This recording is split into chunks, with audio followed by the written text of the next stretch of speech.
Today is Friday, March 21st, 2025. This is Quick Start from CBN News. I'm Dan Andros. Attacks on Tesla vehicles are soaring right now. We'll have that top story and more on today's podcast, where we bring you news from a Christian perspective. Don't forget to subscribe, leave a rating. You can always email us directly as well, right to our inbox. Quick Start Podcast at cbn.org. We'd love to hear from you here. We're getting through all the news of the day. There's a lot of it. It's fast and furious. Bright and early, we're here Monday through Friday, getting through it. And joining me today, CBN's Madison Seals. And Madison, on the Focus, you're looking at a Houston area woman arrested for carrying out illegal abortions. Yeah, this woman was allegedly operating illegal abortion facilities in the Houston area and is facing some serious criminal charges now under the state's abortion ban, which is bad news for her, but good news for women and unborn babies. Yeah. And wouldn't it be great, just as a side note, for someday this to be an oxymoron to call it an illegal abortion, like kind of like an illegal murder was happening, you know, that sort of thing. It would be great if that would be just sort of the universal language, but we're not there yet. But hopefully we're trending in the right direction. But looking forward to the details there. On the main thing, the Supreme Court is set to hear a pivotal case on whether schools can cut parents out of conversations about their children's gender identity and LGBTQ issues. So parental rights and what's at stake there, that's coming up on the main thing. All right, the News and 90 is up next, right after this. Let me tell you, the God's gonna cut you. It's Holy Week in Jerusalem, and the city is restless. The people of Israel welcome Jesus as king, his followers ready for revolution. But instead of taking the throne, Jesus turns the tables. Woe to you, scribes and Pharisees! How will you escape being condemned to hell? Experience Holy Week like never before. What have you done? Coming soon to theaters, The Chosen, Last Supper. Get your tickets now. All right, we're going to head to the News in 90 now, and the Justice Department has charged 3 people with quote-unquote serious crimes for allegedly firebombing Tesla vehicles and charging stations using Molotov cocktails. Attorney General Pam Bondi warned that those targeting Tesla properties will face severe legal consequences, calling the attacks domestic terrorism. One suspect in Oregon allegedly threw 8 firebombs at a Tesla dealership while armed with an AR-15. Another in Colorado was caught trying to ignite Teslas and had additional incendiary materials, and a third in South Carolina set charging stations on fire after writing anti-Trump messages. The attacks happened to coincide with protests against Tesla CEO Elon Musk's role in cutting the federal government's budget. Suspects could face 5 years to 20 years maximum if convicted. And Rachel Zegler is now calling her role as Snow White the honor of a lifetime, despite previously slamming the 1937 Disney classic as weird and extremely dated. Speaking on Good Morning America, she praised the live-action remake, saying it brings a modern spin to the story, whereas she previously criticized the film for focusing on, quote, a love story with a guy who literally stalks her. Those are just some of today's top headlines. You can check out more stories over at cbnnews.com.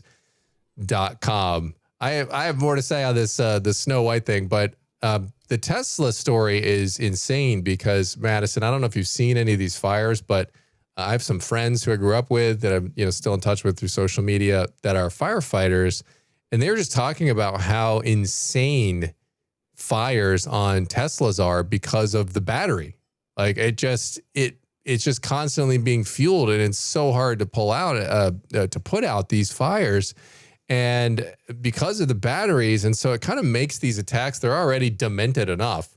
Like, what is wrong with you that you're attacking these vehicles? It's just so far above just like a boycott or something like that if you don't like somebody who runs a company. But man, it's just getting out of control. Yeah, even if people disagree with what Elon is doing, it's hard to imagine people finding justification for these kinds of acts and retaliation. Like, first of all, blowing up Teslas doesn't directly impact the person that you're mad at. It impacts innocent people much of the time, and possibly Right. even people on your own side. So it's just hard to imagine the mindset or thought that went into these attacks, besides being fueled completely by a temper, which is one of the first things that we learn to control as children. So Yeah. I'm thankful that the Attorney General is calling out the attacks as they are, which is domestic terrorism. Yeah. Domestic terrorist temper tantrums, I guess, is what's going Yeah. on there. I mean, it's ridiculous. But, and then this Snow White thing, this actress is sort of walking back her comments, because she kind of was just ripping the original film and calling it, basically employing all these woke phrases on it, and how women should be strong, like a feminist sort of message on it. And man, it's just you see that people are tired of this sort of thing, and Disney has had a kind of string of, for them, flops when you've got these woke sort of actresses and actors on there spewing this stuff. And it's like, when are you going to learn that people don't want this stuff in films? Like, the part of it being art is, if you want a message in it, is making it be part of the art, part of the film that is ingrained in it, that works, but they're trying to jam it down our throats, their thoughts on this stuff. And it's just, why you're trying to appeal to a mass audience here. I've never understood the mentality of, you know what, I'm going to anger half the people out there in the country, and let's see how it goes. Right. Why even introduce politicization into Disney, which has for a very long time been kind of an escape for most people. I think Yeah. even adults nowadays, we look back on shows and movies that we used to watch as kids, and it's nostalgic. It's like an escape from reality. So to introduce something that is going to divide your audience just doesn't seem like a really great business strategy. No, especially when they've kind of experienced, it's not like they haven't stepped in it a few times with historic franchises, like with Star Wars, and then the one movie that they filmed there in the I forget which one, in the like the second trilogy there. Oh my goodness, this is how bad it is. I forget, but it's the middle one there of the latest three sort of canon of Star Wars, and it was just filled with ridiculous, woke sort of propaganda, capitalism bad, all these sorts of things. So, it's just, and it didn't do well, and people hated it. It's like, at what point? I remember we saw these messages, Madison, of Disney executives saying, this is our not so secret gay agenda. And it's like, well, nobody wants it. So, at some point you might want to rethink this strategy, because from a pure business perspective, it's not working. And if you want to have influence, you've got to keep that working, and not just continually irritate everyone. But on the one hand, they don't seem to care. Mm-hmm. Yeah. And then there's the whole drama that's stirred up with her co-star, who's a very vocal supporter of Israel, and rumors about those two feuding. And so it seems like there's almost some language or interactions that are being placed on them that may or may not be happening. We don't know if there's actually a feud going on between the two, but it just, because of the politicization of it, now it's becoming this, like, that's the focus of it. It's not even so much about the movie anymore, or the story, which is a classic. Now it's just become kind of for a lot of Disney shows and movies, this just, fueling scene, I guess, in a lot of cases. Yeah. And listen, we all want our childhoods back here. We want to get our classics back and not have them ruined.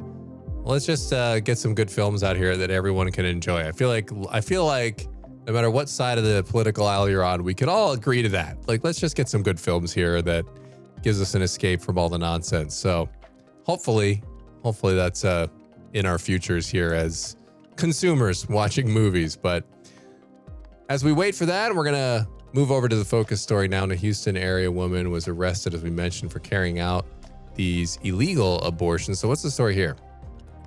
Yeah, this story has been picking up a lot of steam this week after Texas Attorney General Ken Paxton announced on Monday that a woman was being arrested for actions that are illegal under the state's pro-life law.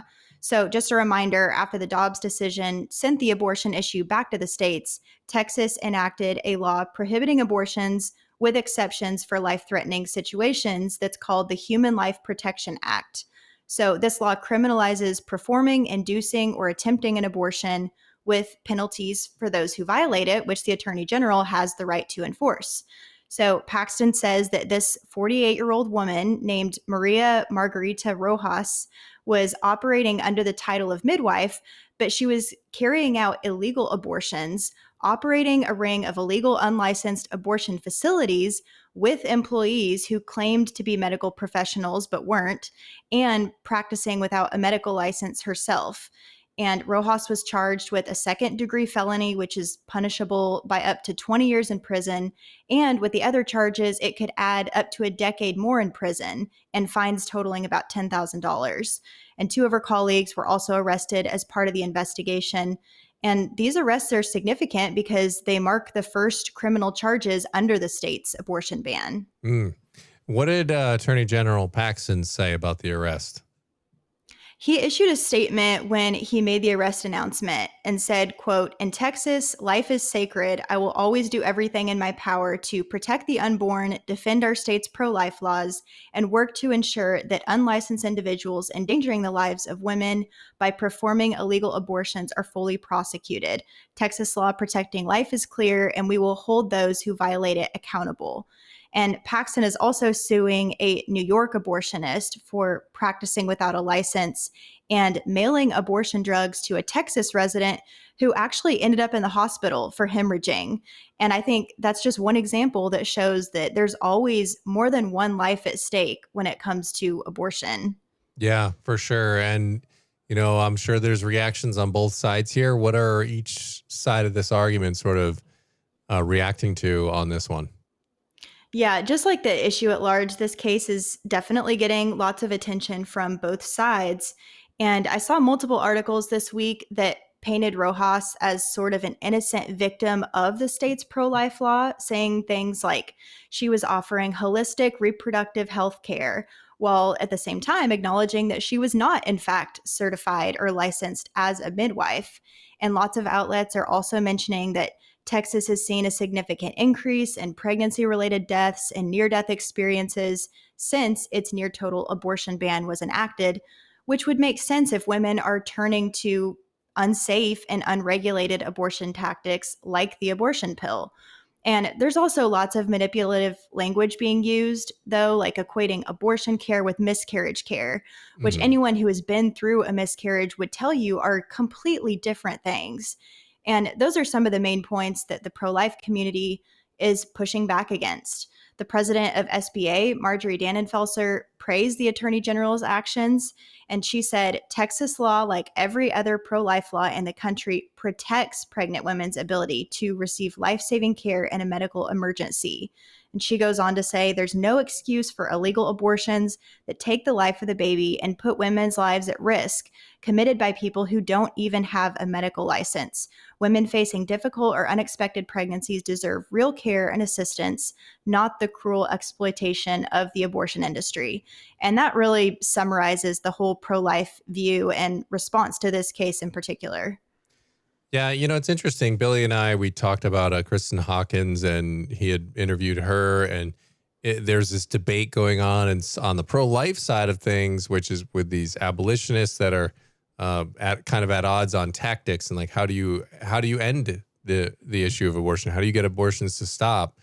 And one side's kind of more in favor of an incremental sort of approach, whereas the abolitionists feel like you need to try to push to just have it banned altogether immediately.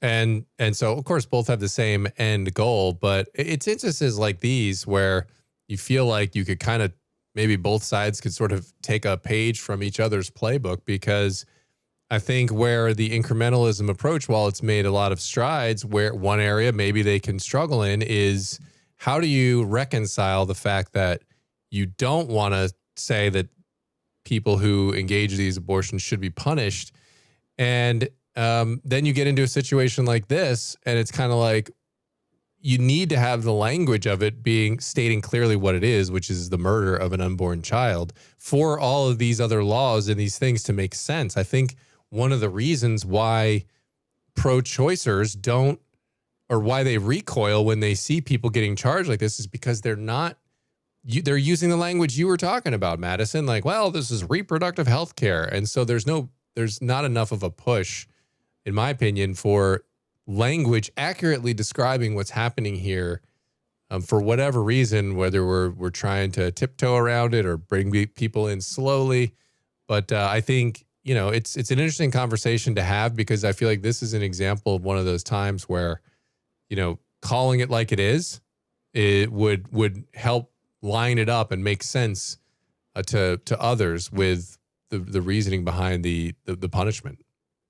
Yeah, exactly. And I think that's why the pro-life movement in recent years has made more of a stride towards making sure that women have access to all the resources, like the correct language, the ultrasound machines, all the information and care that they need after they've given birth, postpartum as well. So it was the theme of the March for Life a couple years ago, because we felt like as a movement, maybe we hadn't done a good enough job of prioritizing women, or at least letting them know that we were prioritizing them. It's not that we don't care about them, but it's that we do, and we want to protect them from the harmful side effects of the abortion industry, because it is an industry and they're making money off of these women. And so I think, that's been an important part of this movement in the last few years that I think everyone on the pro-life side can agree on. Yeah, absolutely. Well, appreciate you bringing this update on the podcast today, Madison. Obviously, we've been following this issue, and we'll continue to follow this issue in the days and weeks, months, and years to come. So appreciate it. And coming up on the main thing, can schools ignore parents' wishes? The answer coming up in 30 seconds. Let me tell you, the God's gonna cut you. It's Holy Week in Jerusalem. Crowds welcome Jesus as king. Rebellion is in the air. Jesus operates outside our jurisdiction. Rome will descend on us all.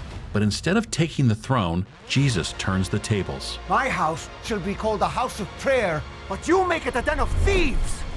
The world will never be the same. Coming soon to theaters, The Chosen Last Supper. Get your tickets now. All right.